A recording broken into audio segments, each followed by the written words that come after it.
Kalau tak cerita sedikit tentang, tidak tahu saya terjemahnya tip itu ilmu kedokteran apa ilmu kesehatan saya juga tidak tahu. Tapi ketika Pak Imam rawuh tenggen kula sukani kitab Al-Qanun fit Tib karanganipun Ibnu Sina. Di antara yang didhawuhna Imam Syafi'i radhiyallahu anhu itu ngendikan al ilmu ilmani. Ilmu itu ada dua, ada ilmu fikih wa ilmu tib. Ilmu kesehatan. Kemarin kula alhamdulillah nderekaken Gus Zufur pas wisuda wonten Pak Imam Taufik, Profesor Imam Taufik. Kula niku sering cerita secara keilmuan. Ilmu kesehatan itu penting. Misalnya ada orang belajar sabar lewat referensi kayak hikam, kayak ihya. Ya. Tapi makanannya itu pemicu emosi. Kalau guyon Mbak Gus Zufur, itu mandindi kira-kira. Jadi belajar itu sabar, wajib sabar. Tapi yang dimakan itu yang memicu emosi. Belajarnya tentang kesehatan berpikir, tapi nyabu.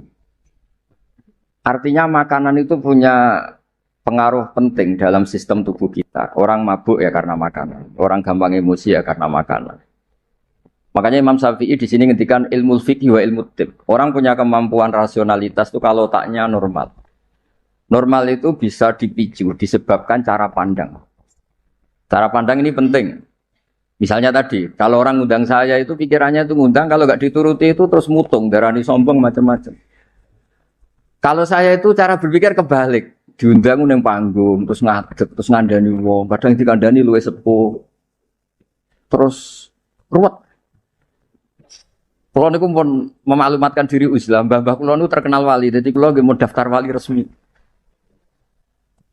Jadi kulo niku sering niki cerita mawon kulo mungkin tidak sampai 20 menit, selain mungkin buatan mampu nggih, memang enggak boleh lama-lama.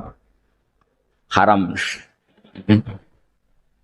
Kulo nu sering sinau, alhamdulillah sinau ihya ki khatam. Karena pun dipameri wow Pak Hamam. Ben kecelok putra mantu Wali Maksum ya cerita al macam-macam ben ketok pinter. Tapi ternyata dendam mbek mertuane dicurigai Muhammadiyah terus dendam nganti saiki. Ya alhamdulillah niki Bu Ida boleh kula niki jenengan de bojo sing ra dipendendam. Saking dendame membuktikan nak dekne ora Muhammadiyah. Sampai sesulit ini untuk menjawab kalau beliau tidak Muhammadiyah. Mugi-mugi roh Mbak Maksum menerima bahwa menantunya ini benar-benar tidak Muhammadiyah. Padahal andekan Muhammadiyah itu juga gak masalah kan dengan makna lughat. Muhammadiyah itu umat Kanjeng Nabi Muhammad sallallahu alaihi wasallam. Jadi Muhammadiyah itu bisa nama ormas, bisa nama umatnya Rasulullah sallallahu alaihi wasallam. Dulu Mbak Maksum ini cerita, Mbak Maksum dari sekian wasiat paling populer di keluarga Mbak Maksum itu, kowe kudu belo NU, tapi ora usah ngelek-ngelek Muhammadiyah. Itu masyhur, itu terdokumen di antara wasiatnya Mbak Maksum. Dan alhamdulillah saya tadi diderekno Mbak cucu Mbak Abbas, Kolonel Nafis itu cucu Mbak Abbas.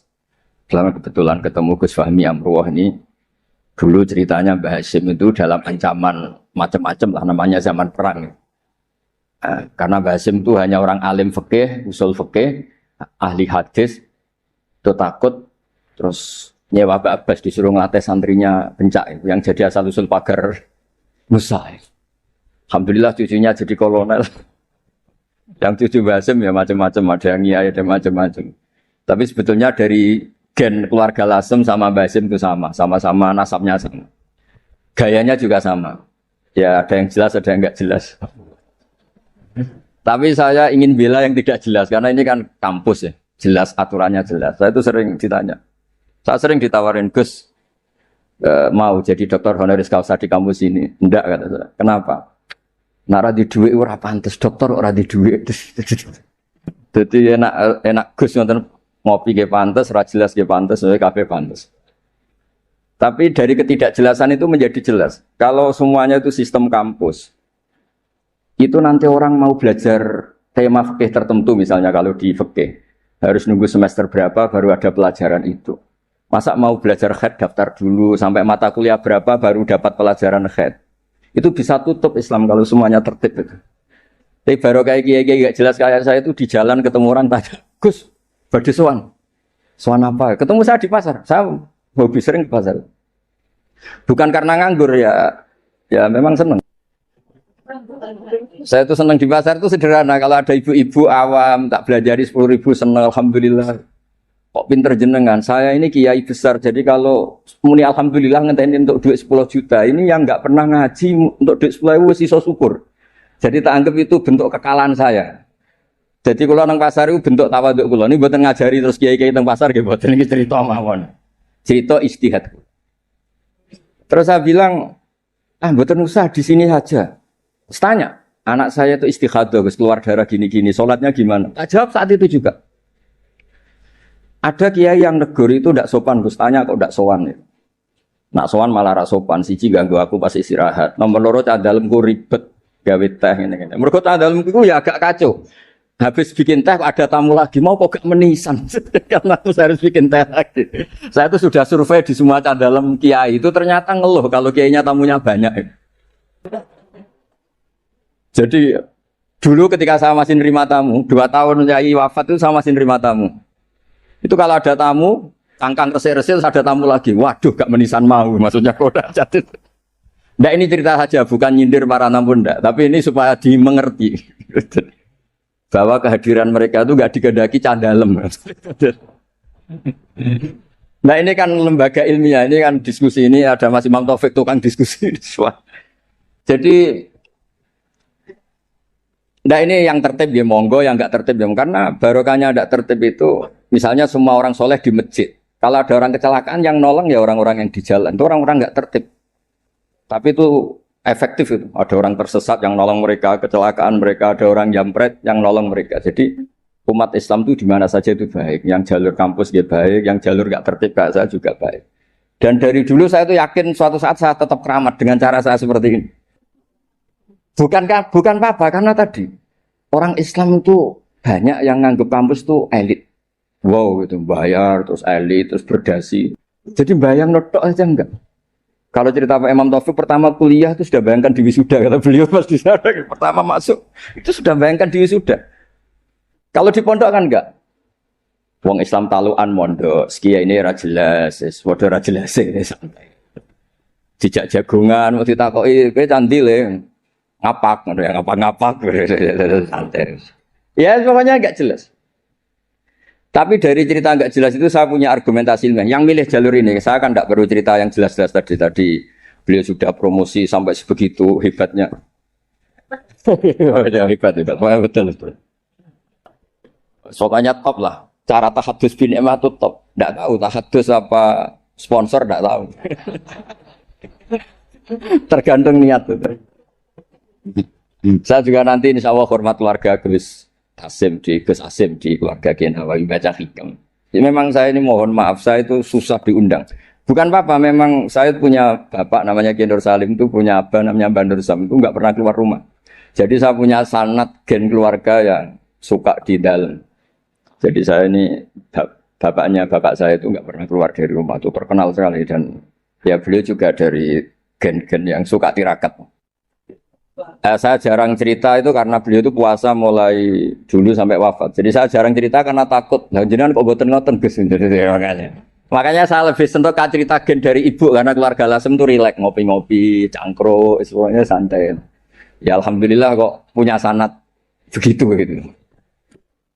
Saya cerita secara ilmiah. Suatu saat Rasulullah SAW itu mau haji wada. Haji wada dipapak sama Imro'atun bin Khosam. Yang diceritakan di situ tuh sangat besar ya. Imro'atun bin Khosam itu cantik sekali. Nabi murdifun Fadl bin Abbas, Al-Fadl bin Abbas. Fadl karena ganteng ya melihat perempuan tadi. Perempuan ini karena Fadl ganteng ya dilihat. Sama-sama melihat. Yang satu melihat orang cantik, yang satu melihat orang ganteng. Masyhur terus. Fasor Rasulullah wajal Fadl. Wajahnya Fadl dipalingkan sama Nabi. Kemudian Imro'atun bin Khosam tadi tanya. Saat itu juga di perjalanan. Nabi masih di atas unta. Ya Rasulullah, ya ini karena tadi Pak Hamam cerita alimnya tentang sorok naku ya saya cerita hafalan saya. Bahwa bapak saya punya anak saya itu tidak salah, bapak saya punya cucu saya itu tidak salah. Beliau kan ya cerita gitu. Dua anak ini ora rugi, so profesor, so jadi mantune Bali, so kondang terus sampai gedungnya di atas UMC gitu. Tidak tahu. Ini orang pinter kok pakai ukuran fisik tidak tahu. Kalau gedung itu kan fisik, tidak tahu cara berpikir gimana, tidak tahu. Karena saya ini alam rohani, ukurannya di klasmen kewalian. Jadi itu kan nggak kelihatan. Jadi nggak tahu di klasmen berapa, nggak tahu.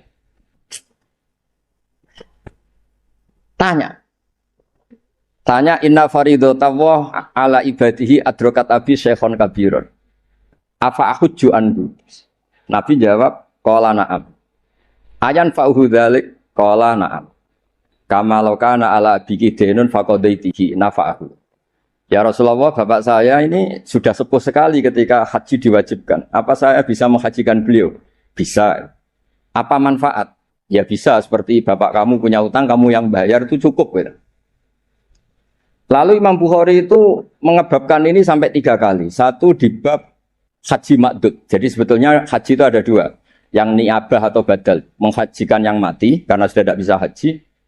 Atau menghajikan yang lumpuh yang nggak mungkin haji lagi. Disebut haji makdud.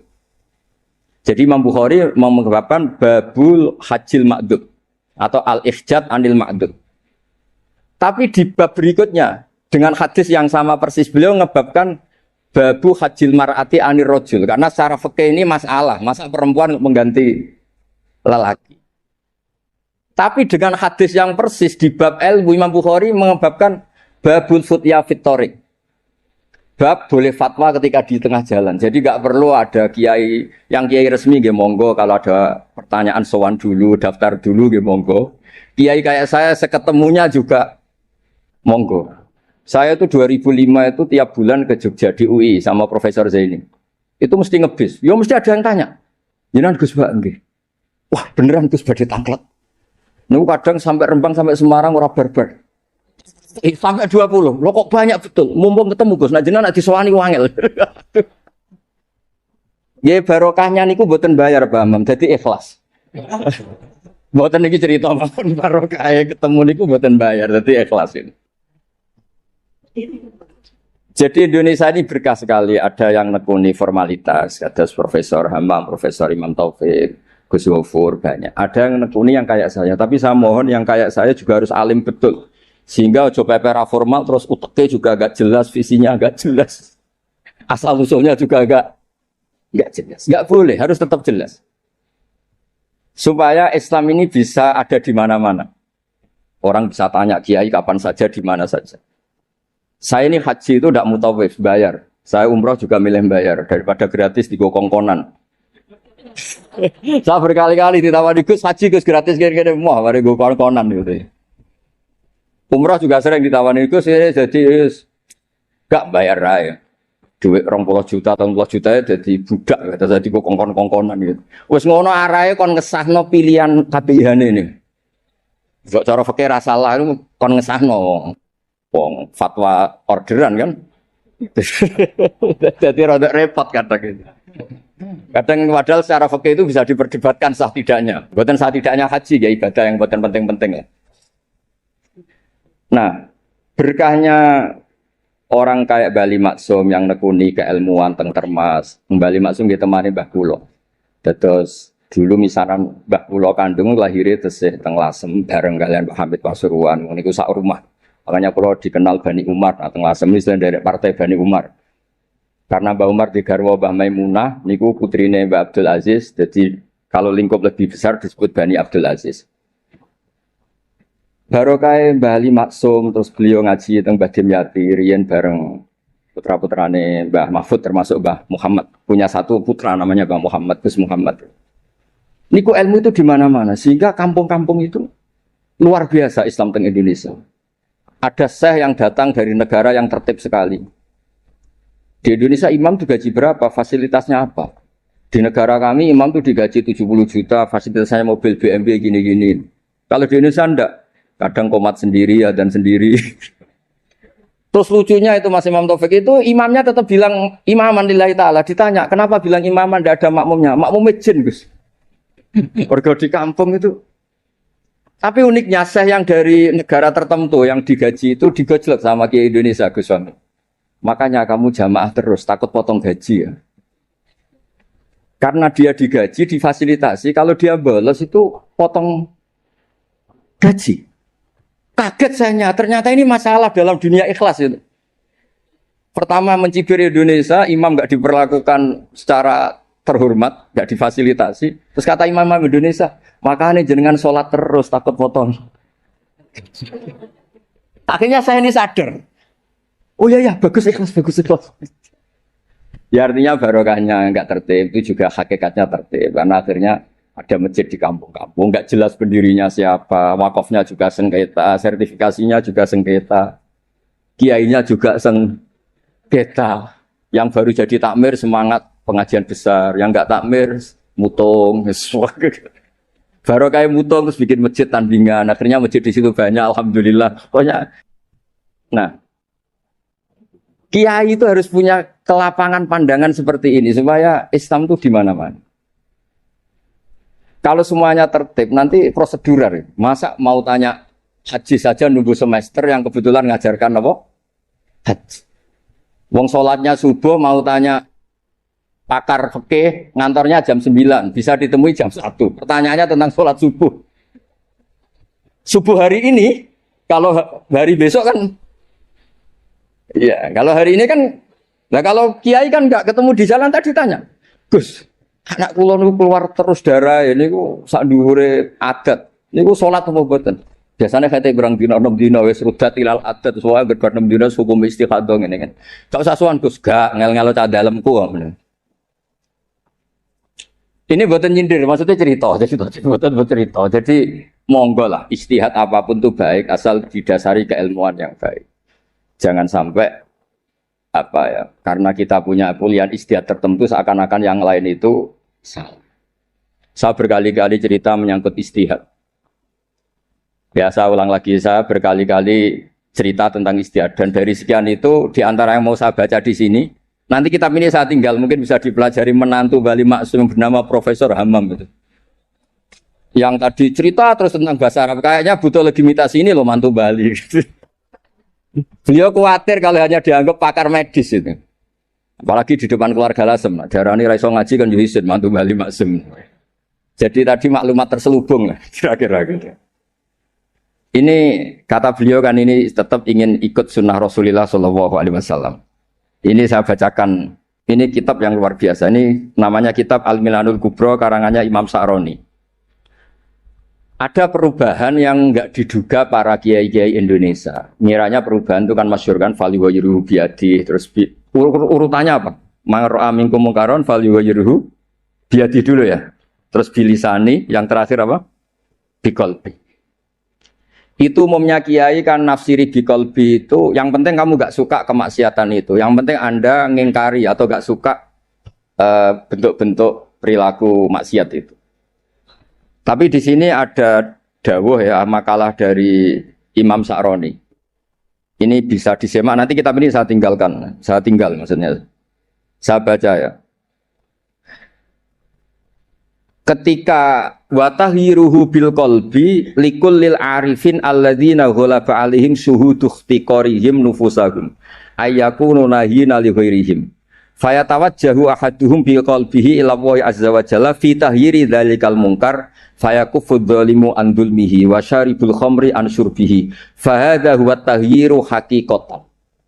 Jadi kalau menurut pakar ilmu hakikat fal yughayyiru bi qalbi itu Pak Hammam punya hubungan munajat dengan Allah, nak dikandani ra kena tak madhep pau ning pangeran.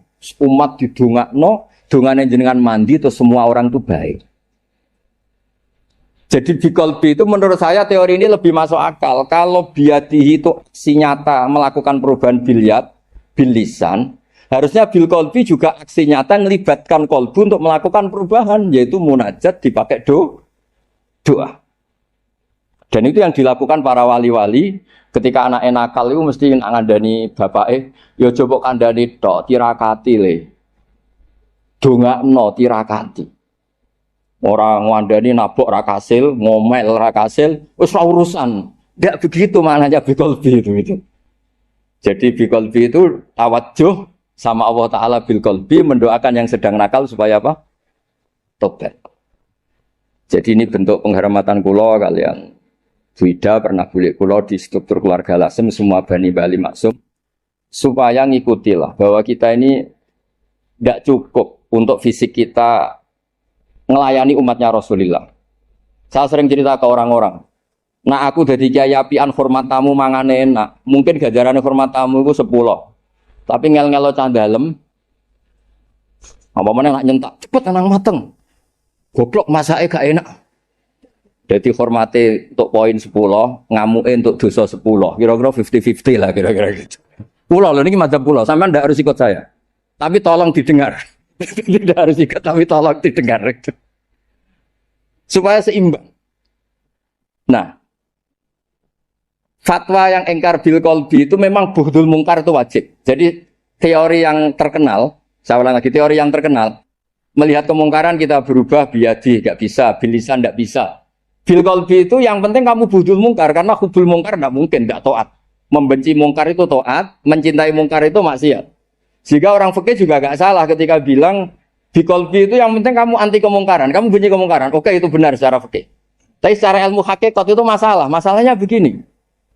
Biadihi itu ikhtiar untuk bikin perubahan. Nah, bilisanihi juga ikhtiar untuk bikin perubahan. Ya harusnya biqalbi juga ikhtiar qalbu untuk bikin perubahan. Caranya apa? Tawajjuh ila Allah dengan berdoa. Nggih, paham nggih clear nggih? Mun wae jenengan mantu bali maksum tenan, pun kula percaya. Wong iso cerita al ta'rif ya semacam-macam. Kula mau ngontak mandong. Ono wong iki Mas. Mpun mengke nak teng alam roh bali maksum kula matur pun mboten ngarah Muhammadiyah. Masa untuk menjawab supaya gak dituduh Muhammadiyah sampai sesulit ini. Gawe menara nekakno putu Mbah Hasim terus untuk mengesahkan insyaallah bali maksum mboten tipikal tiyang suudzon mun jenengan percaya.